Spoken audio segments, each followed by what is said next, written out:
We're breaking down the 11 key fights that fueled Mike Tyson's unstoppable rise through the 1980s. From one-round demolitions of unknowns to world title shocks against seasoned champions, each bout on this list reveals a new chapter in the making of Iron Mike. Lightning-fast knockouts, historic milestones, and moments that silenced all doubters. We'll chart his journey from hungry contender to undisputed heavyweight dominance, building anticipation with every fight and exposing the evolution that made him the youngest champion ever. Which flash of fury kicked off Tyson's legend? Let's begin with his very first pro bout. Number 1. Mike Tyson's professional journey began on March 6, 1985, in Albany, New York. At just 18 years old, Tyson stepped into the ring against Hector Mercedes, a journeyman with a 0-3 record. The bout lasted less than 2 minutes. Tyson wasted no time, charging forward behind his peekaboo guard, bobbing and weaving, then unleashing a torrent of hooks to the head and body. Mercedes tried to cover up, but the onslaught was relentless. At 1 minute and 47 seconds of the first round, the referee stepped in. Tyson had scored a technical knockout in his debut. Local press called it a violent arrival and noted the raw power that had been honed in Customato's Catskill gym. This one-round destruction announced Tyson as a force in the heavyweight ranks, launching a pro record that would soon rewrite boxing's history. The momentum from this first win set the stage for a whirlwind campaign that would define the rest of 1985. Number 2. The 15-fight onslaught of Mike Tyson's 1985 rookie campaign stands unmatched in modern heavyweight history. In just 9 months, Tyson tore through 15 professional opponents, averaging a fight every 3 weeks, a pace that left both fans and rivals stunned. The schedule was no accident. Customado, Tyson's legendary mentor, believed in momentum above all. He kept the young phenom hungry, sharp, and always in the spotlight. Tyson's camp, led by Kevin Rooney, crafted a strategy that blended relentless training with calculated matchmaking. The result? A streak of destruction that saw Tyson win all 15 bouts, 13 by knockout, with 11 ending in the very first round. By April, Tyson was already fighting for the second time in 5 weeks, flattening Trenton Singleton in just 52 seconds. The pattern continued. Ricardo Spain folded in under 2 minutes, Michael Johnson lasted only 39 seconds, and Eddie Richardson was floored by the first punch he took. The venues ranged from Albany's Civic Centers to Atlantic City casinos, each night adding to Tyson's growing legend. Early purses started at $500, but as the knockouts piled up, Tyson's earnings soared to $4,000 per fight. Local newspapers began to take notice, then national boxing magazines picked up the scent of a new force in the division. The grind was as much mental as physical. Tyson's training routine rarely paused. 2-a-day sessions, minimal rest, and a discipline forged by D'Amato's philosophy. Even after Cuss's death in November, the campaign pressed on. Sterling Benjamin was dispatched in 54 seconds just days before the loss, a signal that grief would not derail the mission. By December, Tyson closed the year with back-to-back first-round knockouts, finishing Mark Young in just 50 seconds. The rookie season transformed Tyson from raw talent to the most feared prospect in boxing, setting the stage for the title run that would follow. Number 3. May 3rd, 1986 marked the first time Mike Tyson was forced to go the distance as a professional. Facing James Quick Tillis in Glens Falls, New York, Tyson's knockout streak met a new kind of challenge. A seasoned heavyweight with speed, movement, and the will to survive.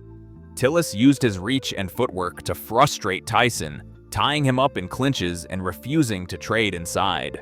For 10 full rounds, Tyson pressed forward, working behind his jab and unleashing bursts of power shots to the body and head. Yet, the knockout never came. Instead, the judges scored the bout 6 rounds to 4 for Tyson across all 3 cards, confirming a unanimous decision. Analysts noted Tyson's ability to maintain pressure and discipline, proving he had the stamina to win without an early finish. The outcome silenced critics who questioned his endurance and gave Tyson the confidence to pursue the heavyweight crown. This distance test transformed the knockout artist into a true contender. Number 4. November 22, 1986 changed boxing history forever. At just 20 years and 4 months old, Mike Tyson entered the ring at the Las Vegas Hilton to challenge Trevor Berbick for the WBC heavyweight title. The atmosphere was electric. Tyson, already a phenomenon, stood on the brink of becoming the youngest heavyweight champion ever, a record held for 3 decades by Floyd Patterson. From the opening bell, Tyson pressed forward with trademark head movement, slipping Berbick's jab and ripping hooks to the body. Berbick, a seasoned veteran, tried to hold and survive, but the difference in speed and ferocity was impossible to ignore. In round 2, Tyson unleashed a left hook that crashed off Berbick's temple. The champion staggered, tried to rise, and fell again, legs refusing to cooperate, arms flailing for balance. The image of Berbick stumbling across the ring became an instant highlight. Referee Mills Lane waved it off. Tyson, now the youngest heavyweight king, declared, "I'm the youngest heavyweight champion in history, and I'm going to be the oldest." The world took notice. Overnight, Tyson's name leapt from boxing circles into global headlines. The Berbick knockout didn't just crown a new champion, it signaled the start of a new era. With the belt on his shoulder and unification in his sights, Tyson's reign as Iron Mike had truly begun. Number 5. The night of March 7, 1987, saw Mike Tyson step into the Las Vegas Hilton ring to face James Bone Crusher Smith for the WBA heavyweight title. What followed was less a slugfest and more a war of attrition. From the opening bell, Smith tied Tyson up in clinch after clinch, determined to smother the young champion's offense. Referee Mills Lane stepped in repeatedly, warning Smith and ultimately deducting a point in the second round for excessive holding, then another in the 8th. Despite the constant grappling, Tyson pressed forward, launching hooks to the body and short shots on the inside whenever he found daylight. Punch stats reflected the struggle. Tyson landed the cleaner, harder blows, but his usual rhythm was disrupted by Smith's survival tactics. After 12 grueling rounds, all 3 judges scored the bout decisively for Tyson. The unanimous decision not only added the WBA belt to his collection, but also proved Tyson could keep his composure when denied the knockout. This gritty victory set the stage for his final step toward undisputed status. Number 6. August 1, 1987, marked the night Mike Tyson completed his sweep of the heavyweight division. Standing across from Tony Tucker at the Las Vegas Hilton, Tyson faced a tall, elusive champion with a sharp jab and a reach advantage. Tucker opened strong, snapping Tyson's head back with an uppercut in the first round and circling the ring behind a busy left hand. But Tyson, undeterred, pressed forward, slipping jabs and digging to the body. Each round, he chipped away at Tucker's movement, closing the distance with head movement and short, explosive hooks. The bout stretched the full 12 rounds, just the second time Tyson had gone the distance as a pro. Yet, as the final bell sounded, there was no doubt. Tyson had landed 216 punches to Tucker's 174, outworking and outmuscling the IBF champion. All 3 judges scored the fight for Tyson, making him the undisputed heavyweight king. The first since Muhammad Ali to hold the WBC, WBA, and IBF titles at once. This victory ended years of confusion in the division and established a single, dominant champion. Tyson's unification run wasn't just about collecting belts, it was about restoring clarity and supremacy to heavyweight boxing. The era of Iron Mike as the sport's absolute ruler had officially begun. Number 7. October 16, 1987, brought Mike Tyson face-to-face with Tyrell Biggs, the undefeated Olympic gold medalist many believed had the movement and pedigree to expose Tyson's limits. Biggs entered the ring with a perfect record and a reputation for slick boxing, a style designed to frustrate brawlers. For the first few rounds, Biggs circled and jabbed, using his height and reach to keep Tyson at bay. But Tyson, undeterred, began a systematic assault on the body, landing 56 punishing shots downstairs over 7 rounds. Each round, Biggs's movement slowed, his combinations faded, and the swelling around his face told the story of mounting damage. By the 5th, Tyson's relentless pressure had broken Biggs's rhythm. By the 7th, a left hook staggered him, and a follow-up barrage forced the referee to intervene. The technical knockout silenced critics who claimed Tyson couldn't handle a mobile stylist. In dismantling bigs, Tyson proved he was more than a knockout artist. He was a master at breaking down any style, setting the stage for his clash with another legend, Larry Holmes. Number 8. January 22, 1988. Larry Holmes, the former heavyweight king, stepped out of retirement to challenge Mike Tyson in Atlantic City. Holmes had never been knocked out in 75 professional bouts, his jab and tactical movement legendary. But on this night, Tyson entered as the undisputed champion, carrying the weight of a new era on his shoulders. From the opening bell, Tyson stalked Holmes, working the body with short, punishing hooks. Holmes circled, flicking his jab, but Tyson's pressure was relentless. By round 4, the accumulation of body shots had slowed the veteran's legs. Tyson closed in, unleashing a right hand that sent Holmes crashing to the canvas for the first knockdown. Holmes rose, only to be dropped twice more in the same round. Each time, Tyson's combinations found their mark. Referee Joe Cortez waved it off. For the first time, Holmes tasted a knockout defeat. The commission issued a medical suspension, underscoring the severity of the finish. Tyson's victory over a past ruler didn't just add another name to his resume. It cemented his status as the sport's new monarch, setting the stage for the era-defining clash with Michael Spinks. Number 9. June 27, 1988, Las Vegas, Nevada.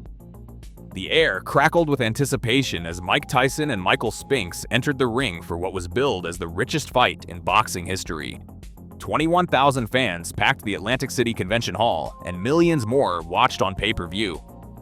Tyson's purse alone set a new record, $22 million, a figure that dwarfed every previous heavyweight payday. The stakes were more than financial. Spinks arrived undefeated, with 31 wins and no losses, and carried the lineal championship. But the real drama played out before a single punch was thrown. For weeks, negotiations teetered on collapse over purse splits, ring walk order, and broadcast rights. Even hours before the bell, Spinks's camp demanded changes, delaying the start as promoters haggled backstage. When the fighters finally touched gloves, Tyson wasted no time. He charged across the ring, feinted low, then ripped a right to Spinks's body. The crowd barely had time to settle before Tyson closed the distance again, unleashing a left uppercut that forced Spinks to retreat. With each step, Spinks looked smaller, his confidence eroding under Tyson's glare. Showtime analyst Steve Farhood would later call it the purest distillation of intimidation in sports history. Spinks, unbeaten on paper, was already beaten in spirit. Just 91 seconds into round 1, Tyson exploded with a right hand that sent Spinks crashing to the canvas. Spinks struggled to rise, but the referee reached 10. The fight, months in the making, hyped as a super fight for the ages, was over in less time than a single commercial break. Tyson had delivered the ultimate statement: absolute supremacy, achieved not through drawn-out attrition, but with a single, devastating burst of violence. The $70 million in closed-circuit and pay-per-view sales set industry records, cementing Tyson's place as the sport's biggest draw and most feared champion. That night, Iron Mike stood at the absolute peak of his fame, fortune, and ferocity. In the aftermath, questions began to swirl about how long such dominance could last. But for those 91 seconds, Tyson was untouchable, the baddest man on the planet, both in the ring and at the box office. Number 10, February 25, 1989. Mike Tyson entered the ring against Frank Bruno with his aura of invincibility intact.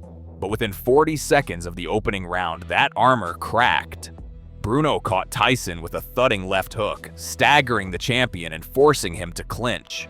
For the first time, the world saw Tyson hurt, his legs unsteady, his expression momentarily uncertain. Bruno pressed forward, sensing an opening, but Tyson's instincts took over. He regrouped, tightened his defense, and began to reassert control by the second round. The tension remained high as Bruno, undeterred, kept throwing heavy shots. Yet by round 5, Tyson's trademark ferocity returned. He cornered Bruno and unleashed a brutal combination, forcing the referee to halt the contest. The technical knockout preserved Tyson's undefeated record, but the scare lingered. Bruno later admitted, "I'd never felt fear like it." That night, Tyson's resilience under fire became as much a part of his legend as his knockout power. Number 11. July 21st, 1989. Carl Williams stepped into the convention hall in Atlantic City with 3 world titles and the lineal crown on the line. The air was thick with expectation. Tyson, undefeated through the decade, faced a challenger determined to outbox him.